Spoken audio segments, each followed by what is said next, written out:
5G. We might be buying a 5G phone in a year's time. So, Gabriel, What would that even be? Go on. I'm going to sit up for this bit. Yeah. Play sound, Gabriel. God's sake, pay attention. Yeah, because this is it. Your professional reputation's on the line here, mate. Yeah. This is it, man.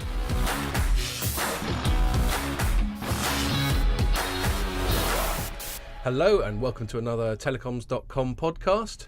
Just to remind you that if you're listening on SoundCloud or iTunes, you can also watch us on the site or on Facebook, and vice versa. If you're watching us, you can listen to us on SoundCloud and iTunes. This week, I'm joined by Jamie as ever, who's in the middle of investigating breaking news as we speak. And we've got a special guest this week, first-time podder, Gabriel Brown from Heavy Reading. Welcome, Gabriel. Hey, thanks, Scott.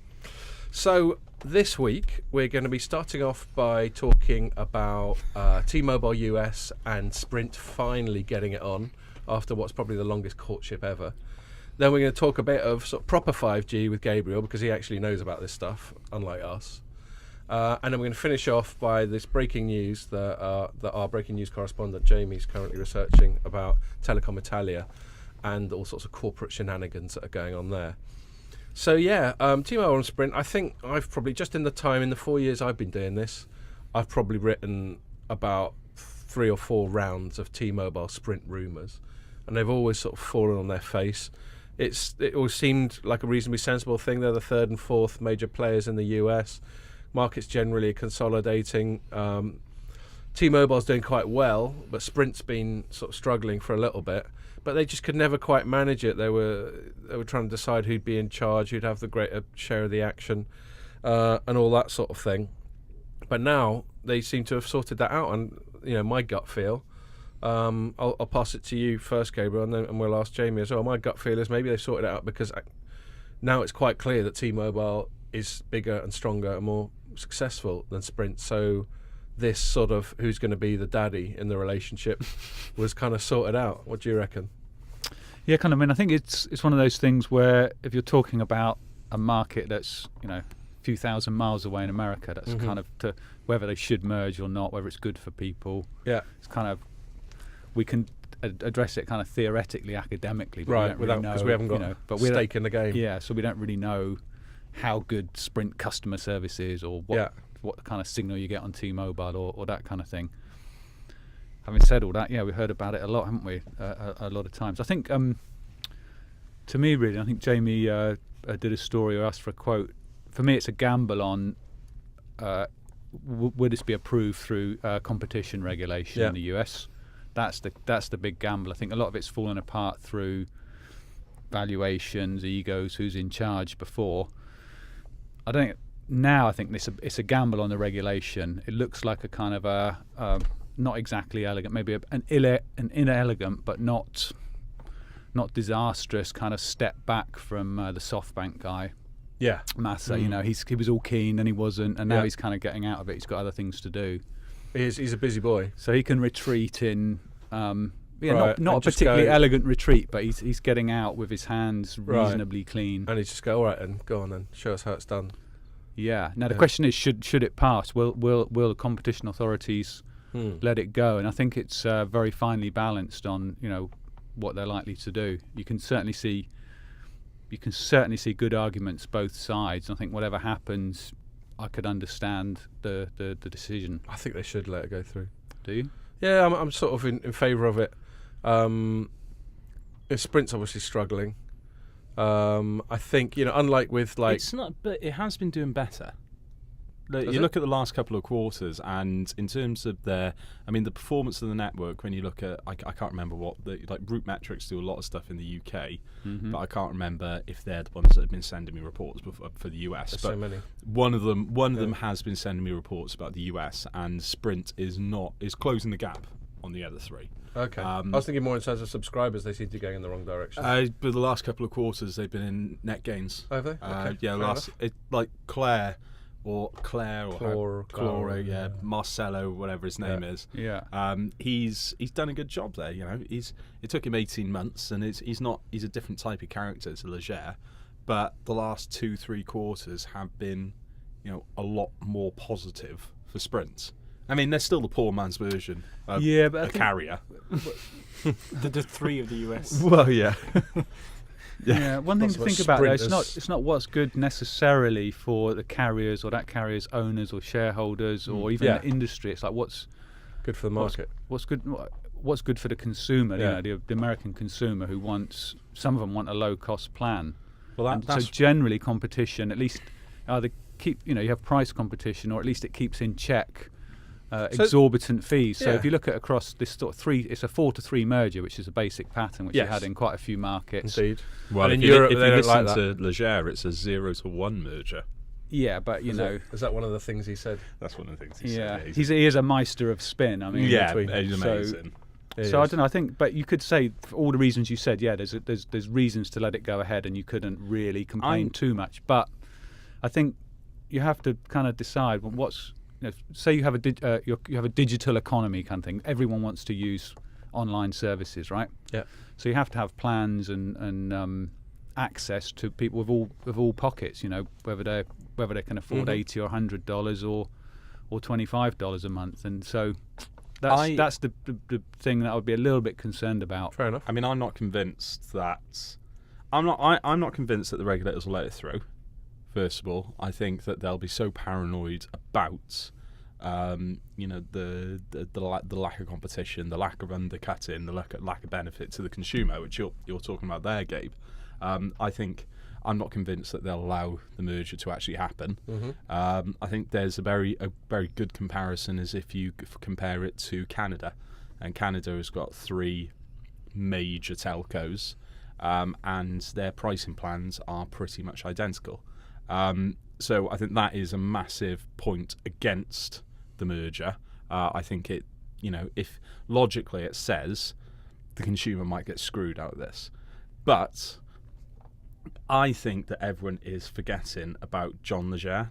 Yeah, I was just going to say the same. The whole, all the trends and all the evidence on worldwide says that reducing competition is a negative impact on the consumer and on pricing plans, but John Leger hates AT&T and Verizon so much.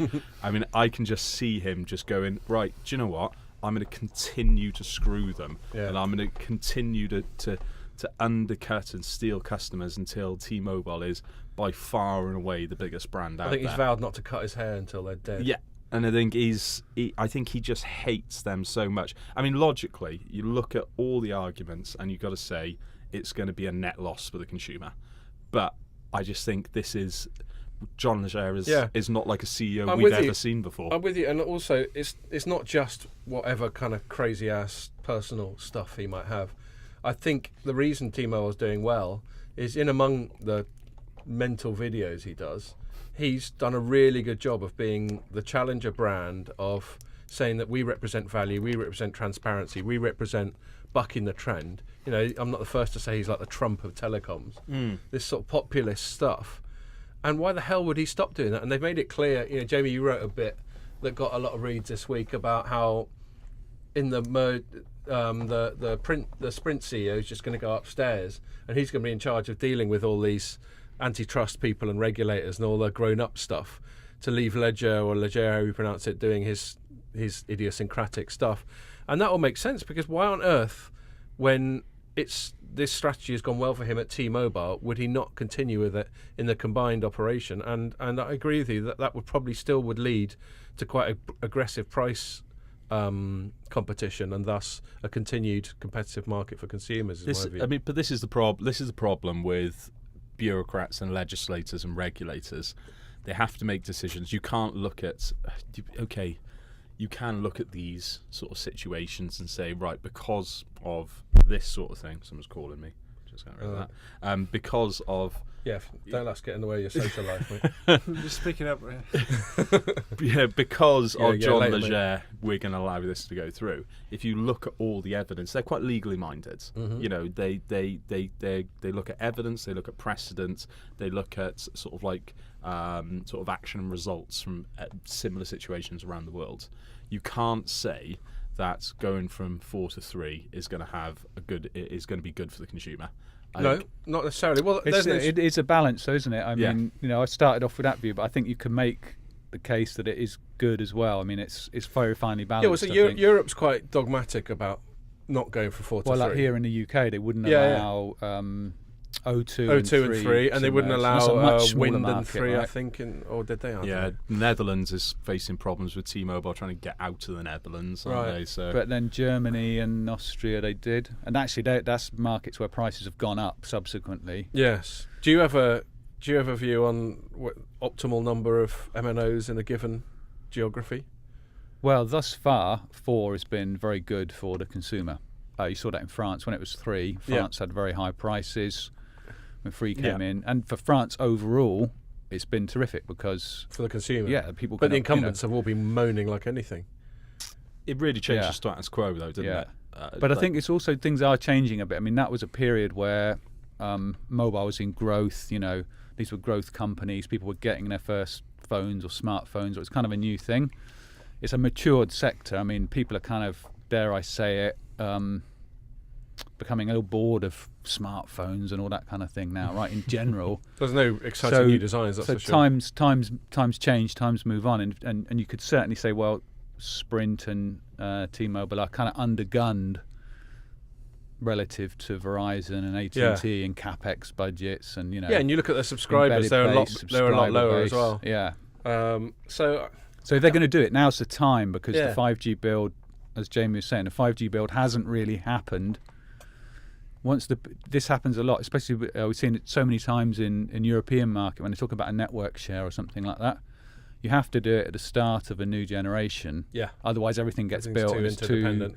It's too complex. There's too much overlap and things to go back and redo it. It doesn't really make sense. So if it's going to happen, now's the time. Yeah. I could see both sides. I quite like the thought of 3 strong as opposed to 2 strong and 2 weak. But yeah, that's a massive simplification of it, and it varies from place to place. But I don't think people should be totally dogmatic about consolidation. I don't think it's always negative. I think we all sort of more or less agree on that. Yeah, no, but you're asking sort of like very stiff, very regimented bureaucrats and public servants to operate with a bit of creativity and innovation, and I just don't think there are many of those individuals in the telco sector, full stop, and then even fewer in a public serving telecommunications. I don't know about that. I think I don't know that many US regulators, but certainly come across some in the sort of daily work. They seem well-meaning, well-intended, smart for the most part. So I don't know. You're not quite as jaded about public sector as me and Jamie are. Yeah, it doesn't sound like. I mean,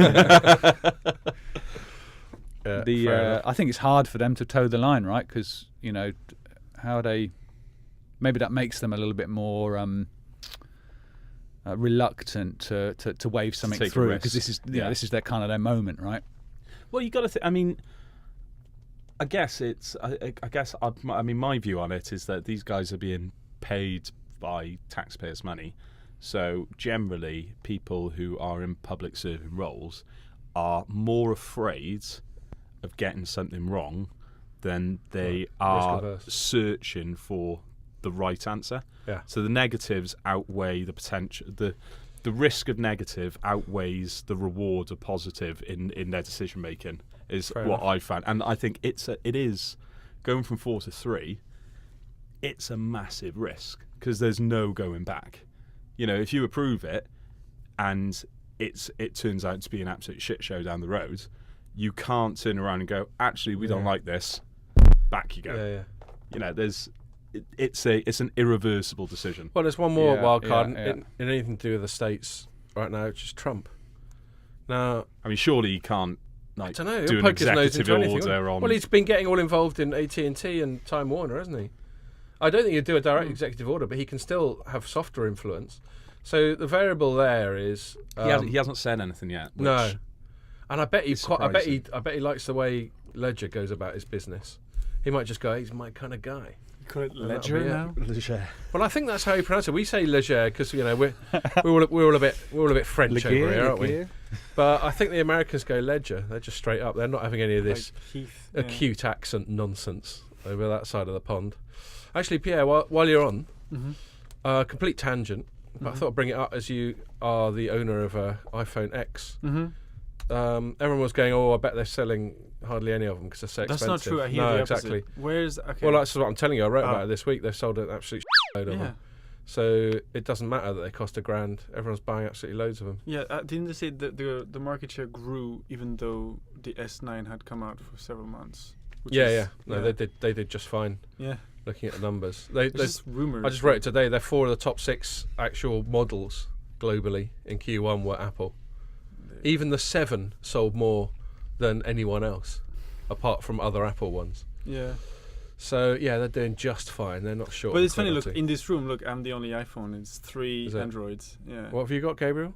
Huawei. You got Huawei, is it? Yeah. A good phone. I got a new one for my mum.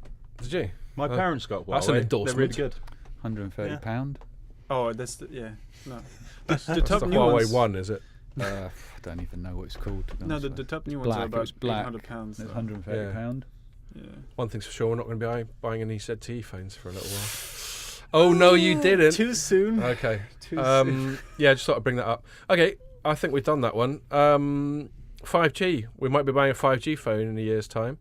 So, Gabriel, What would that even be? Go on. I'm going to sit up for this bit. Play sound, Gabriel. God's sake, pay attention. Yeah, because this is it. Your professional reputation's on the line here, mate. Yeah. This is it, man. So, Gabriel, among the many things that you have an exhaustive knowledge of, 5G is one of your core areas of research, isn't it? Mm-hmm. So we bang on about it plenty. I don't think either of us claim to be of a sort of Delphic level of knowledge on the subject, but you pick up a thing or two, and it's what you're writing about the whole time. And generally, trends when we've been talking about it, we've talked a lot about 5G hype, and generation on generation, there's always a lot of hype about the new G, isn't there? Mm-hmm. We've talked a little bit about some of the stuff that's happened, like the standard freeze that happened a few months ago, this sort of split into non-standalone and standalone radio, all the other stuff that like reading tends to get a lot more into than we do, to do with the cloud and the data centers and virtualization, all that sort of thing. But from your point of view, on the general subject of 5G, what kind of conversations are you having these days? What's hot and what's not in that world? I mean, it's such a big thing. It's such a broad topic, and a lot of the work we do, that I do at Heavy Reading, are, the thing like, why should we do 5G? Why is it a great idea? We're doing that some years ago, if you see what I mean. So we're kind of past that, and there's a lot of now. It's here, or nearly. Well, it might be, it might not be. It's going to be great. It's going to be rubbish, and it kind of oscillates, every 2 weeks in the sort of media view. But overall, I would say it's tracking as expected. The idea's still right. It's still a good one. The bet is still on. It's going to take time to kind of work through, and some of the more impactful or transformative ideas and technologies aren't so you easy, say right? You say the idea is a good one. I mean, one of the things that jumped out at me about 5G is it's not. Like in previous generations, 3G was the move to sort of mobile data. 4G was much better mobile data, but this is a lot more complicated than just more of the same, isn't it? It's extremely advanced technology going into it. So you've got complication on technology, you've got complication on the market, you've got complication on the service. So I actually had a question for you. Is it true that it's directly beamed to your phone? And if there's an obstacle between beamforming now, the antenna and your phone, then it's not working. You need to be within range. You get one of them directly. tinfoil hats that deflects the beam around. And so that's not true then. Is he talking about beamforming? Tell us about it. it. Could be talking about beamforming. Yeah, I mean, it has to go direct to your phone, or it wouldn't work. But that's not tied to 5G. That's something else. Well, I don't think. Are you talking about direct line of sight? Yeah. No. I mean, it could because 5G isn't direct line of sight. It'd operate the same, because that would say you couldn't use your phone inside a building. Okay, because there was a BBC piece where they said that was the case. And it can still penetrate through walls and stuff like that. Yeah. Well, I don't know. It depends on the spectrum. It does that. So Gabriel, I'm going to defer to you. So beamforming and that sort of thing. Tell us a bit about the radio mechanics. Beamforming is slightly different from line of sight, though, isn't it? Because beamforming is just. I'm just trying to interpret what Pierre just saw on television. I was really confused. I was like, how many antennas would you need? I think I saw that on the BBC clip. Yeah, that's what I did. Yeah, I've seen a few things. They had. So they're wrong. technically. They're kind of not right, not wrong. They're Oversimplified it, possibly. Okay. Yeah. Okay. So I think what we're talking about is probably in a millimeter wave, the very high frequency spectrum. If you have an obstacle, it won't penetrate. It won't go through walls. It won't go through your hand. It won't go through your notepad. Okay. But what it will do, say we were in this room. That sounds really precarious. And there was even if this is a bigger room, an office floor, and say there was an access point up there, and you walked in front of me, that would block the signal. But that wouldn't be the problem. This is what all the clever stuff comes in, the complicated things. It would take a reflection off that wall and that fall, and maybe that filing cabinet, combine the signals, and deliver me the service. All right. So what does it do to your brain? it's the problems they're talking about are sort of addressed and solved through technology. Okay. And there's quite a lot of stuff. I had an example of this. So on the first of the Samsung had a millimeter wave trials here in London a year or something ago. You could go and see it. Right. And if you put your hand in front of the CPE or your notepad or something, that would just kill the signal, right? Going to cook your hand. Don't do it for long. You've got to be kind of. Jesus. On the other hand, at their booth at Mobile World Congress, a bit of a private booth, but I don't know. You can use a tablet, so you can hold the 5G tablet, wander around, and all your sort of body blocking, things like that, going behind a bit of a stand or a bit of equipment. It doesn't actually break the link because you have these reflections and so forth. So because it's specifically. So it's really clever, and I mean, right. You're going to have lots of bands, lots of different anchors, lots of ways of getting to the phone. Sorry, I just wanted to provide the man on the street. No, and that's really good to know, because I mean, all of us, whether it's journalists or analysts, we're so deeply immersed in this professionally that it can sometimes not have a perspective on what matters to normal people like you, Pierre. Yeah. Normal, standard, average Joe. Yeah. Basically with the physics of electromagnetic waves, is the higher the frequency gets, the worse the propagation gets, i.e. range and penetration through solid objects and stuff like that. But the only way they can get the kind of bandwidths and the kind of stuff they want to do with 5G is to go further up in frequencies where there's more spare spectrum, because around where all our mobile phone stuff is, which is around 1 or 2 gig, that's all taken up. So they've got to go. They go further up, not because it's good, but just because it's available. That's my understanding. Is that? Yeah, and also you've got over the past 10 years or more, you've had this immense progress in processors. So there's it was the Brooklyn 5G Summit was last week. That's run by I think Nokia and NY Wireless, NYU or something. Yeah. And the professor there is he's the kind of don of millimeter wave. And he's theorized how well it would work years back if you did all this, and now it's being shown to work in that way. So it's really exciting. He is the don. He is the don. Yeah. Right. Fair enough. There's a lot still to do, but it's looking very good. It's looking. Okay, so that's the positive exciting bit. Why is it going to just change the world then in a couple of years? Is everything going to be different? Yeah, I think it's gonna have a really big impact. I don't think it's going to be a couple of years, but I think it's going to have a really, really big impact. If you think back 10 years or 20 years, the kind of things you could do, the services you could have, things are very different now, right? If you project forward 10 years, 15, 20 years, if you want to go that far, I think it's going to. This is when I say that the better 5G is still on, that it's going to impact every person, every operator, every business on the planet. Ultimately, I think that's still there. You only have to look around. How your day. Look around your city. Look around London here. You can see a lot of things that are good but could be made better. You know. So, and I think 5G is what makes it difficult is 5G is a part of that, right? So it's a part of a connected car or a smart traffic management type system. Yeah. But it isn't a new traffic management system for cities.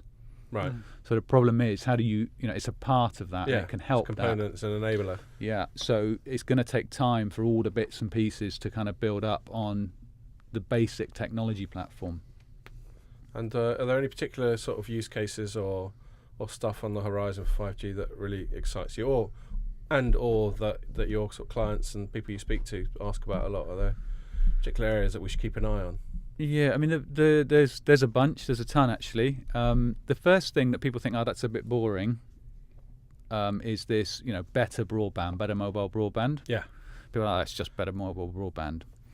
But actually, it's a lot more interesting than that. First of all, it's better broadband, which is a good thing. It's better economics, blah, blah, blah.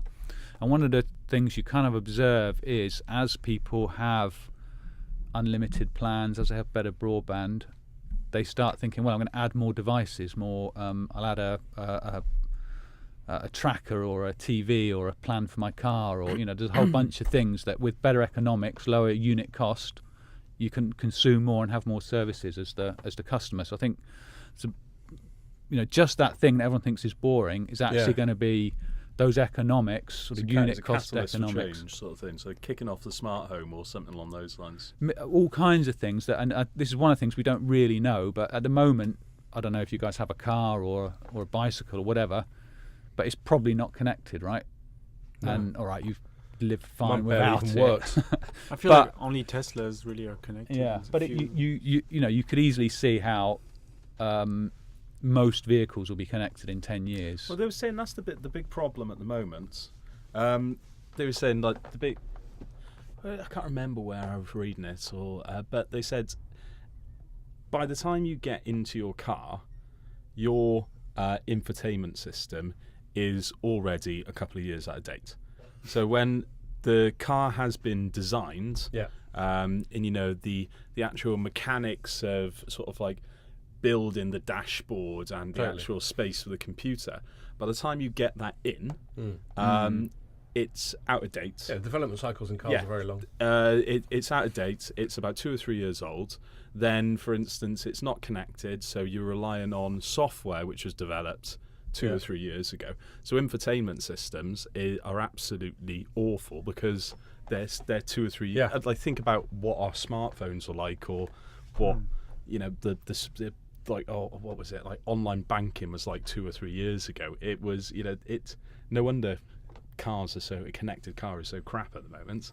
Yeah, and car companies don't do that kind of software and so on and what have you. Yeah, they don't have the expertise in-house. That's definitely one part of connected car to think about. Yeah, I mean, I don't know a ton about it. From what Jamie's saying, is if everything's always connected, then you've just got constant OTA updates of the software, and you're less dependent on the firmware and whatever was there when you bought it. Well, they do that with CarPlay with Apple, right? Some cars. Yeah, that's nice. They can just ship stuff that's not finished. I would do it later. Yeah, exactly. Just sort of get a steering wheel in the post after you bought it. But no, that with phones, we've got, this is a sort of nearly 2-year-old Samsung, but I still expect it to have the latest version of Android not long after that's come out, and it'll just get pushed as an OTA update, and it's all good. So there's no reason why cars shouldn't be like that. But yeah, I mean, other things to do with the 5G enabled car is this sort of perma connected, not just connected for entertainment, but talking in inverted commas to other cars, to traffic lights, to shops as you go by. I mean, the thing that does my head in about it, and we've talked about it on the pod before, is the cars can get so enabled that how much attention is the bloody driver going to be paying to the road, because he's been doing shopping and doing meetings and all this sort of thing. That's where a really good sort of voice UI and that sort of thing is going to be important, because you can't be using I mean, that's your quite a hand good for this. example, though. So I wouldn't personally worry too much about that for like quite a while yet, if you see what I mean. That could become a problem or a thing, but I reckon that's a good 10 years plus till we have to worry about that. We like a bit of Luddite paranoia on Telecoms.com. You got to get to the points where the digital natives are sort of controlling companies. So realistically, while we don't have this sort of connected workspace at the moment, our diaries aren't hooked up because it's not something that we ever grew up with. So the full connected workforce, the idea of the digital economy affecting our day-to-day jobs, I don't think that's really going to catch on for quite a while, because us as the main part of the workforce and the main influence in the workforce aren't going to be early adopters. No, good point. Yeah, I mean, whereas you got my kids who just the moment I take the iPad off them, their life is meaningless. Yeah, the kids that are going through school now in 10, 15 years' time, when they're making up the bulk of the workforce, that's where I think the connected era is really going to get exciting. And that'll be when all this really groovy stuff that Gabriel was talking about will have ramped up. Yeah, when it becomes big real. time. Yeah, but all this clever stuff, I mean, it has to be people with experience who know what they're doing, who've done something wrong a few times. There is that. You know, I don't think, coming into my kind of mid-40s, I start to understand better that, you know, experience counts for something, right? I don't think it's going to be... Hopefully. I'm with you on that one, bro. Young kids just flying in and, you know, changing everything. Yeah, I think they are. You need that, but you need experience, right? You need... And a lot of the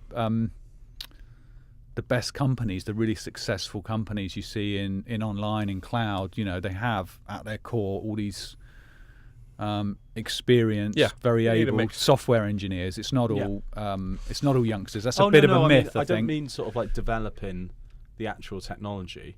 I mean us as employees using society. It. Yeah, you know, us as not. I'm not talking about me as a Google engineer. I'm talking about me, Jamie, using Microsoft Office downstairs, down in our little 3B wing, and me being automatically hooked up to the meeting rooms and you know, through my phone and all that sort of thing. I think that sort of adoption from a consumer is gonna take a little bit longer.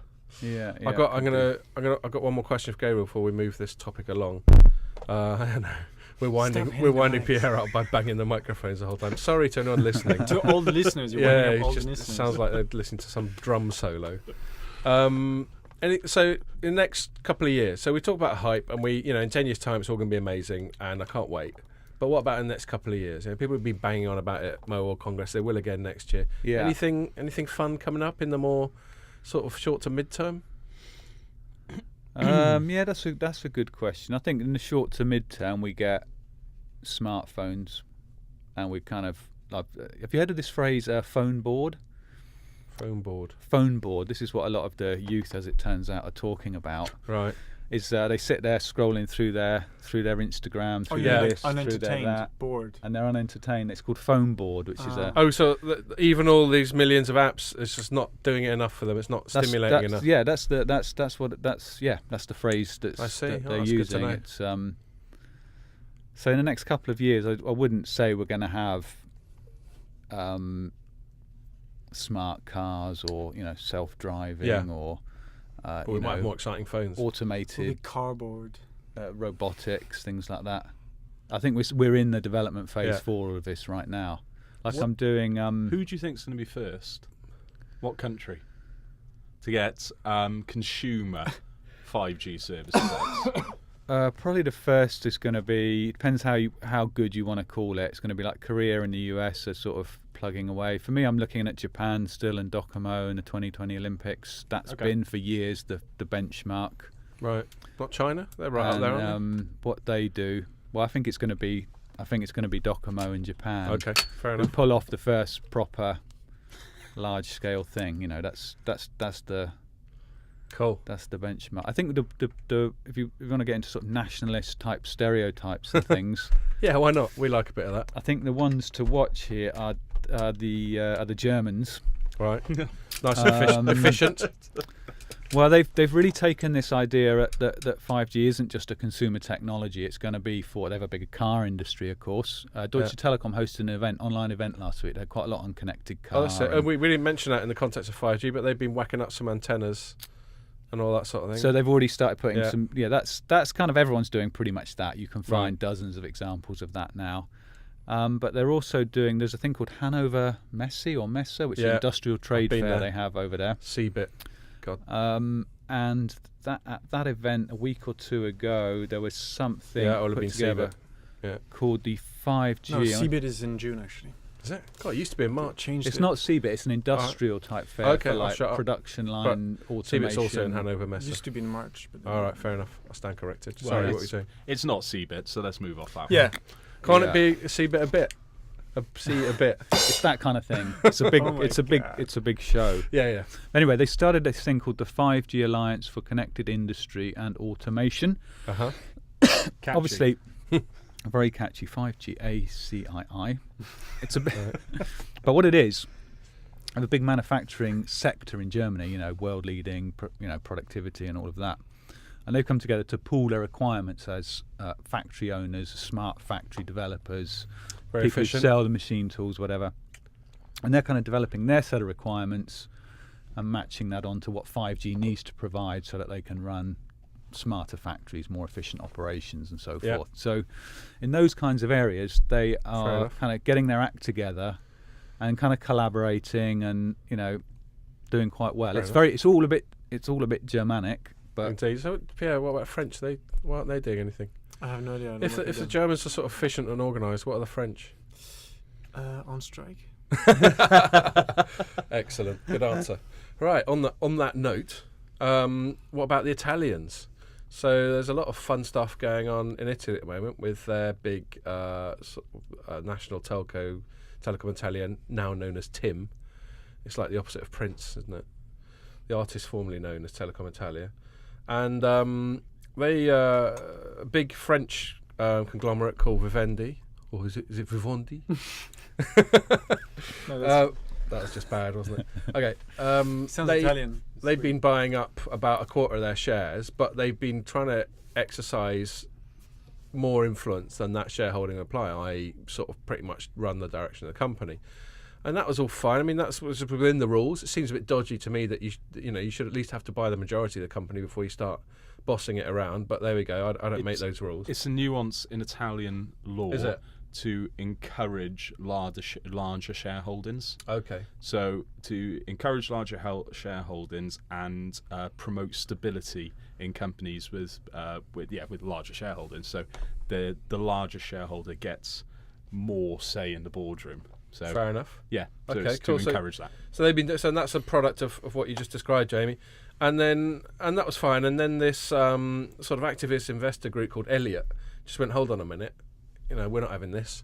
And they bought an even smaller shareholding. It was only like about 5% or something, I think. But that was enough for them to be able to speak up at shareholder 9%. meetings. Was it 9? Okay, nice one.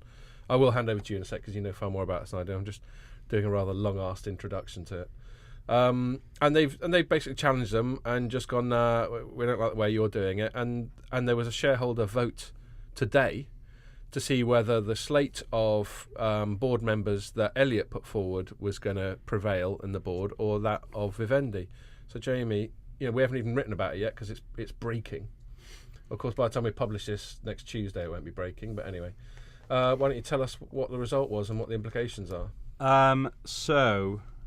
That's interesting. Just got invited back out to Roland Garros. So Oh, nice one. nice. I'm off. See you later, guys. I'm going to Sod you France guys. again. Yeah. Basically, See, the French were nice. We invite you. That's true. you're right. It's an English person that's invited Oh, me, so- sorry. Yeah, French French company. company. Though. It's orange. I presume. Roland Garros Yeah, it is is. in France. yeah. It's orange. So inviting me I out think there. the So. French deserve some credit. So two slates put forward, Vivendi and Elliott, for control of the boardroom. The vote was pretty close. I think it was just over 49% of shareholders voted for Elliott and just over 47% Gutting. voted for the Vivendi slate. So essentially, Elliott now has control of the boardroom. Indeed. Although it claims those people are independent. Yeah, don't they? yeah. Which is a slightly qualified version of independent, if you ask me. But there you go. But I don't know. I mean, it's a little bit of a hollow win because they've had to scale back on what they actually want to do with Tim now. Yeah. So basically, they're a vulture firm. They're a vulture fund, I think is the actual term. What does that mean? They circle around underperforming and undervalued businesses. The rotten carcasses. Yeah.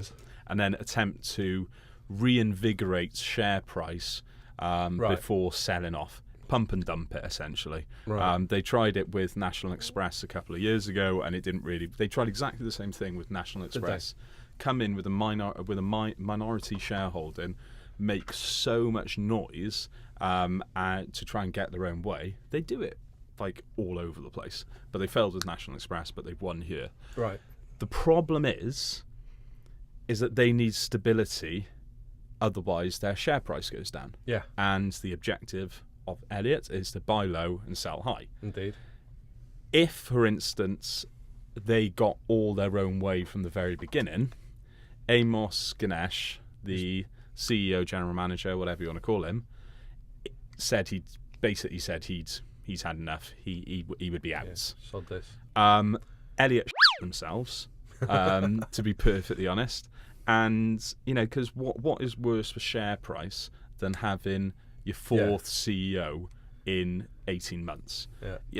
It would not help Elliott whatsoever. So it's a little bit of a hollow victory in that they've gained control of the boardroom, but they've had to water down so much of their objectives to keep Ganesh in charge of Tim.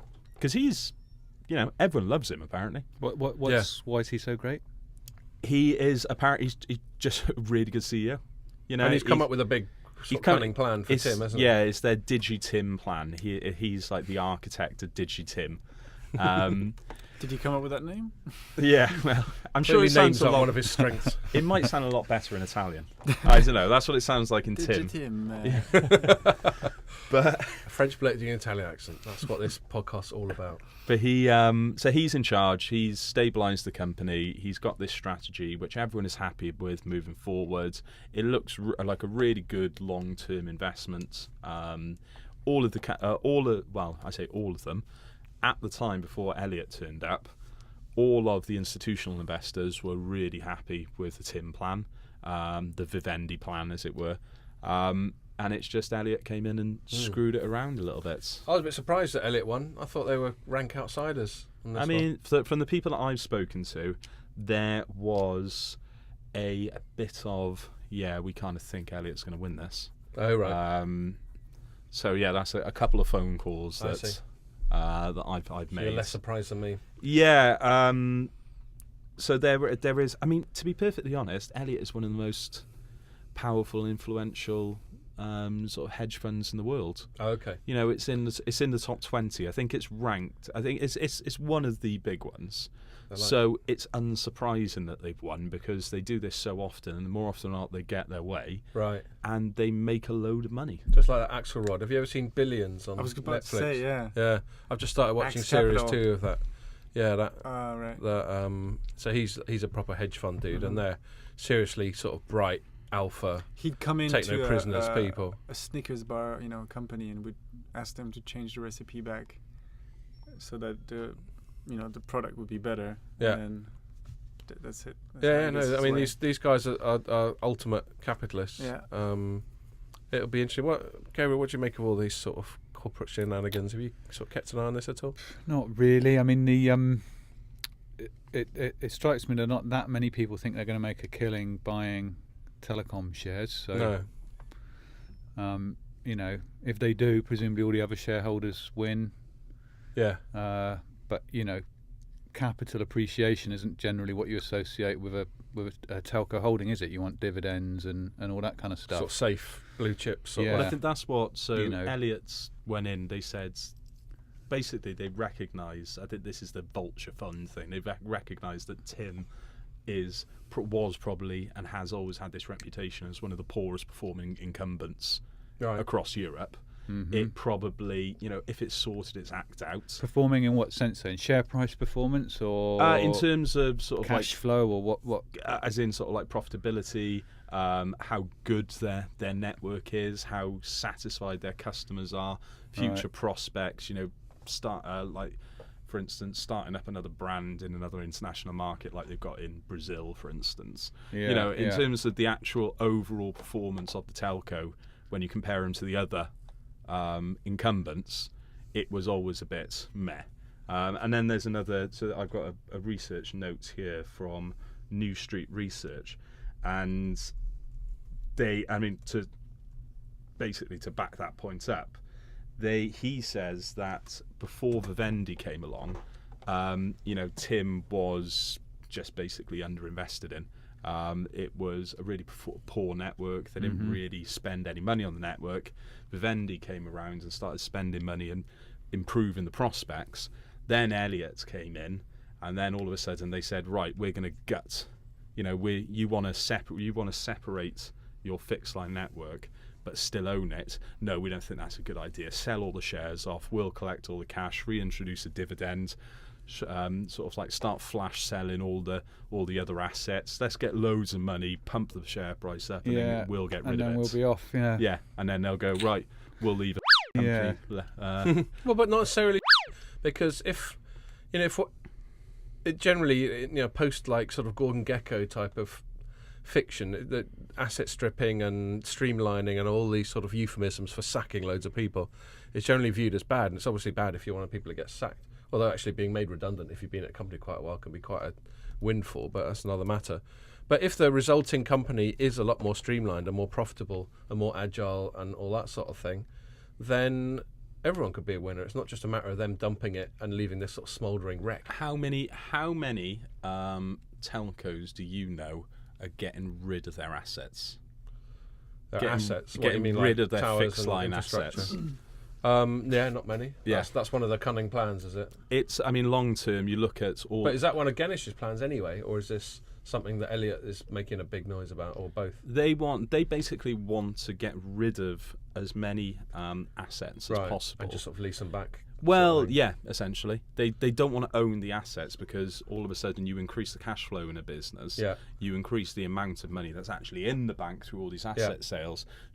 Prospects look good, share price goes up, dividend increases. Oh, so you think it's a lot more, it's just sort of financial dicking about rather than materially improving the quality of the company? I do not think. They're a hedge fund. They're not a venture capitalist. They're not trying to improve the business. They're all about, we want to identify a company where the share price is below what we think it should be, raise that share price short term, get out of there and make a profit. That's where Elliott has made its money in the past. Yeah, so they want to extract some. They want to extract some value that's out kind of it. But is that going to leave a healthy company in the long term? I don't know. It's a difficult one. Like the one I was thinking of a little bit. It's not in any way the same in terms of activist investors. But if you look at Vodafone, I think one of you guys had an interview with the CEO. Yeah, you did one, Jamie. The Vodafone UK. Yeah. And it's a different situation because it's not so much activist investors and stuff yet. But one of the things that's a company, and Kalaui's kind of lauded as this amazing operational hands-on manager, but it's a company that's run for dividend and for cash flow for the shareholders who are our pension companies basically. Probably all got some stake in Vodafone for our pensions, for example, if you're in the UK. Yeah. But so the trouble is they've been taking all this cash out of the business, but somehow in the UK where the company started, they somehow went from number one operator to number three. Totally took their eye off the ball, didn't put the money into the business, and it hasn't worked out very well for them. It's an epic example of mismanagement. Yeah. You don't carry on investing, and you lose out. How they went? How can you go from number one to number three in your home market? Yeah. When there's only 4 players. You could say, well, it's been good because the shareholders have had a good income stream off it. Yeah. And they consistently, another story this week, Ofcom did a sort of look at customer satisfaction, and Vodafone's always scoring badly on that stuff. It had a big, I don't know if this was in your area, Gabriel, but they had a big sort of BSS overhaul that got screwed up, and basically a hell of a lot of their interface with their customers went mental about a couple of years ago. Yeah, and they're still getting the hangover from that. Yeah, they had a really bad run with that. I do know a little bit about some of the behind-the-scenes issues. Yeah, they're kind of a mess in some quite big areas, and still are. On the other hand, I put in a defence as well. The Vodafone UK network is very good now. They've put a lot of money in over the last couple of years. They've built out. They've actually focused attention back on the UK market. It's got really good, and they're performance-wise, especially in London, which is obviously the biggest market here in the UK, is. I'm a subscriber myself. Okay. I got Vodafone on this. Really good performance. Yeah, you two are any big moans? Never. Okay. Really good performance, really good value. It's in South Wales, but right. that's South Wales. So is everything. Oh my God! Coming from the Froggy, get out of here. Even that, kicking though, off. I mean, next time you go to, like, I was down in Cornwall at Easter. That's the countryside, right? Very poor signal. Even there now, 4G is in a lot of places, and that's a rural, People hilly still on horses terrain. and stuff. Yeah. Pretty much, but you're actually getting good signals. So I think they've screwed up a bit, but they've done very well in other areas. Fair Fair credit enough. where it's due. I've got no issue with it. Like, okay, it works. It's not as good in South Wales, but I don't know. I spend a couple of days every couple of months in South Wales, so I'm not really that bothered if my phone doesn't work there all the time. I wonder though, like we went to this EE had this kind of analyst. Every quarter or 6 months, sometimes you go and meet the execs at EE, and this one time it was Mark Alera, who's now I think he's head of consumer for BT. consumer at BT. So that's like another question. But he was leading EE at that time, or head of. Yeah, well, he still is. Yeah. Yeah. But he was saying, they've got a good 4G network as well. Put a lot of money into it prior to BT acquiring them. But he was saying, I think when he took over there from being head of sales to actually being head of the company, we're going to put a lot of money into geographic coverage, and he had places like South Wales, Cornwall, wherever you want. And he obviously had a ulterior motive in public safety coverage and so forth. And there's also regulatory, like they've got to do it or they get in trouble. But his really big point, the emergency services contract, isn't it? Yeah, for that. But his other point was, if we live in and around southeast in UK and around London, you get great great performance pretty much for very low price here, I would say. Yep. But so you will start selecting your operator how good they are when you go on holiday. When you go to Wales on holiday, when you go to visit your family some other part of the country. So I think actually it's worth investing in this kind of geographic coverage is that counts for something, certainly. Paying off even. I've just got one last thought actually about the Tim thing that we're talking about, and then I better wrap it up. We're running out of time. So Ganesh, this CEO, Jamie and I both wrote stories this week about him being quoted in an article in the Sunday Telegraph saying that if Elliott wins, he might bail, and then they came back and went, no, that's not really what he meant, and all that sort of thing. But he's the variable now. The impression you get is that Ganesh's idea was fully supported by Vivendi. You get the impression, he hasn't said this, you get the impression he wanted Vivendi to win this vote, and it hasn't. So that's going to be the story. 100%. Yeah. He's a Vivendi man. Well, I know, but I'm trying to give him the 100%. benefit of the doubt in terms of independence, which may or may not be appropriate. But yeah, that's the big story now, I think, for the next sort of few weeks, is what he does. Does he just go, nah, I'm not having this? So this is going to be confirmed. Unfortunately, it's all going to be confirmed when we're on holiday on Monday. Right, on bank holiday. So they've had the vote. Right. The first meeting of the new Telecom Italia board is going to be on Monday, where the assumption is that he's going to be unanimously approved as the new CEO. So he's not going to say anything this weekend. No. Probably get some comments on Tuesday from him. He'll probably give some sort of statements. It's quite neutral stuff from him. Yeah, I'm glad the board re-elected me. Yeah. Blah blah blah. I look forward to the future. Blah, all that. And then, but I can't see. Elliott has watered down its position in its opposition to the Vivendi strategy, mainly because I think Elliott was just making noise for the sake of making noise to drum up support in the investor community. Which it's now succeeded. Which it's done. Yeah. It desperately needs, not because he's a good leader and a good boss, but just purely for stability of the company and continuity. Elliott needs Ganesh to stick around. So that's my point. I think he's in a very powerful position. Oh, he is. Yeah, I think so. And he can just go, all right then. You want me to hang around? We better do things my way. Because he is the third CEO that one of the largest telcos in Europe has had inside 15, 16 months or something like that. Lower division football club. Oh no, it's like a proper merry-go-round there. Yeah. If he goes, these are the institutional investors must be looking at management team and the sort of the company on the whole and thinking, is it worth us actually keeping our money in here? Totally. So yeah, he's in a very powerful position. Cool. Okay. Well, on that note, thanks a lot for coming in, Gabriel. I hope you come in for future podcasts as well. It's good, it's good to have someone who actually knows what he's talking about. Thanks for having me. It's a pleasure. And thanks a lot for listening. Make sure you join us for the next one.